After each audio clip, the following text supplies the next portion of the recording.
Now singing brim bam bam brim bam bam brim bam bam brim bam bam brim bam bam brim bam bam brim bam bam brim bam bam brim bam bam.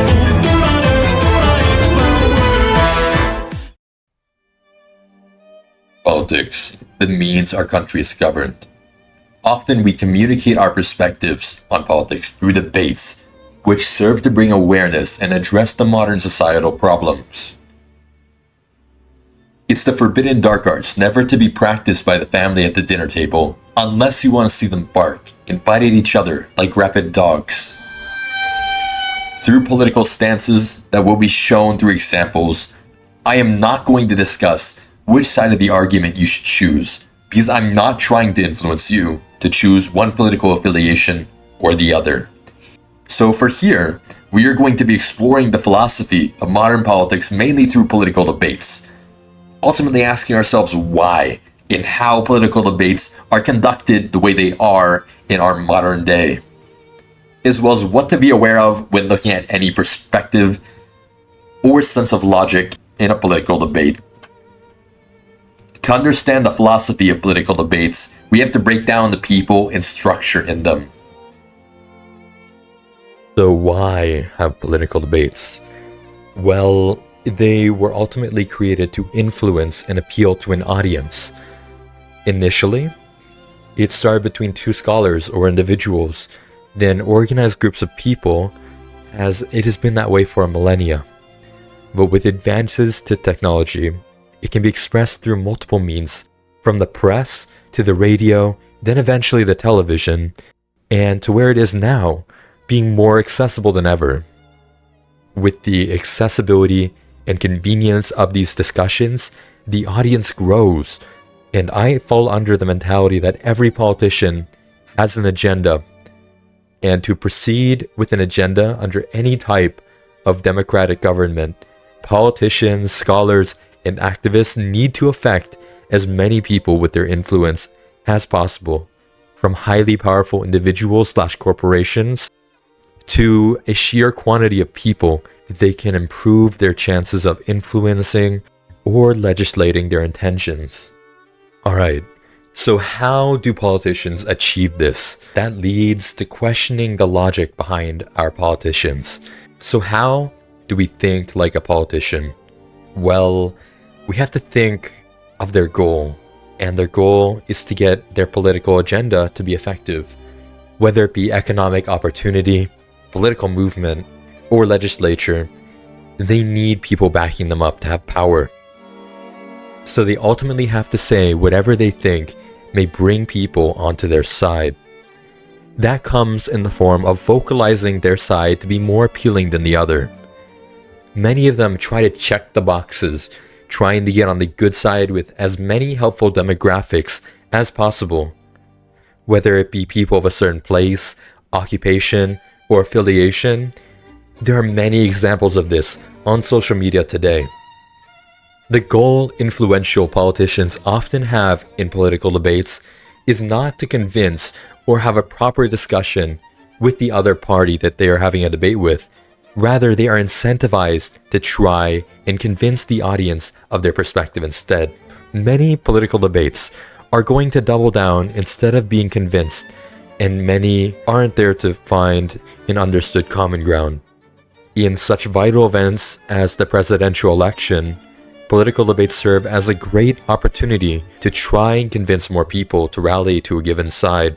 In putting too much emphasis into trying to just convince the audience, they may digress and may forget that they have more important matters to debate about, whether it be pure tangents. I was 8 handicap. Yeah. 8. But I have, you know how many? I've seen you swing. I know you swing. Hey, let's not act like children. President Trump, we're going to 21. Insulting the other person's character, You're a whiner.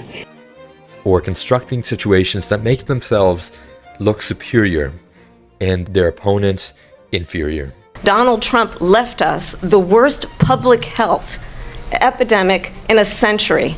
Donald Trump left us the worst attack on our democracy since the Civil War. And what we have done is clean up Donald Trump's mess What we have done and what I intend to do is build on what we know are the aspirations and the hopes of the American people. But I'm going to tell you, the logical process of trying to get your own opinion across may come with the invalidation and lack of respect for the other person in the discussion. We can often see that once people see something that they do not agree with, they polarize and distance themselves from the other perspective. They close off understanding and instead double down into their own perspective without reaching a common ground, as many often do in debates innately. Any mistakes of the past are swept under the rug, so the politicians themselves may be depicted in absolutes, with themselves as good and the opposition as evil, when in actuality, many politicians fall into a murky gray instead of being black or white. They may put themselves on a high horse. They may have the funding from a corporation or group that may provide them with the funding to influence others more than they initially would, as well as skewing their agendas. They may have the news outlets that further convince the people by eliminating or shedding crooked light on topics that would otherwise broaden their understanding, and instead only show you what they want you to see, so you may follow them or be influenced more easily. With all of this being said, surely we're not blindly following people into the voting ballot or being easily influenced to make legislative decisions, right? Well, of course, it's a bit complicated. So this study here shows in short that we are very impressionable. We see people around us react one way, and the chances are we are going to be influenced by that and do something very similar. Many social psychology experiments point that we are very impressionable and receptive to that influence out of survival instinct. Another study showed an increase in citizens' awareness of policies and political knowledge that came from political debates. They essentially improved democratic engagement and accountability for the government through the exchange of ideas. So in two facets, political debates are highly impressionable for our audiences. They are important.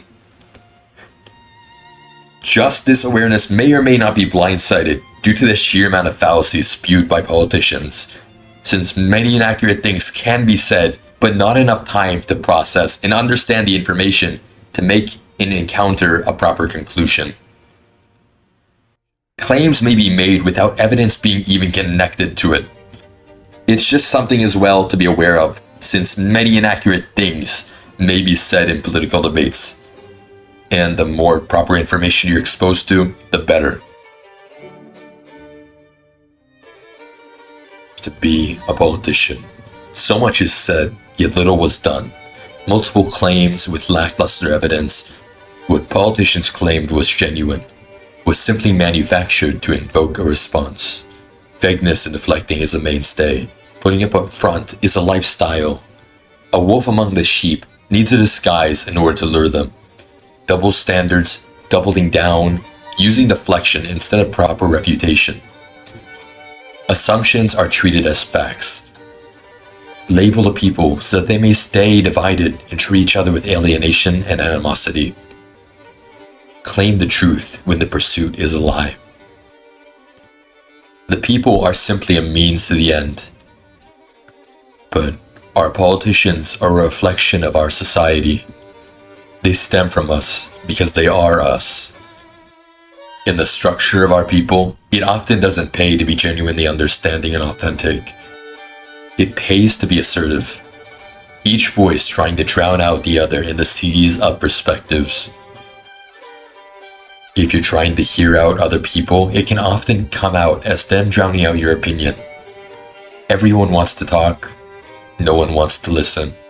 So if you go knock on doors and ask people for their papers, again, but what do you do? let me finish. I think there's a wrong. But do not let the general will of the politicians corrupt respect for those who truly care for the advocacy and change for the sake of their people. We must also remember that our senses are able to be tricked. Our emotion and logic are fallible. When we have people who want power, they will use the tools at their disposal to rally people to grow in influence, exploiting any means deemed plausible. The ignorance of the people is the power of the politician. Now we're at the end. I hope you enjoyed. Please let me know what you think in the comments, and thank you for making it this far. This was all made by one person, so I hope you enjoyed, and I'll see you in the next one. Take care till then.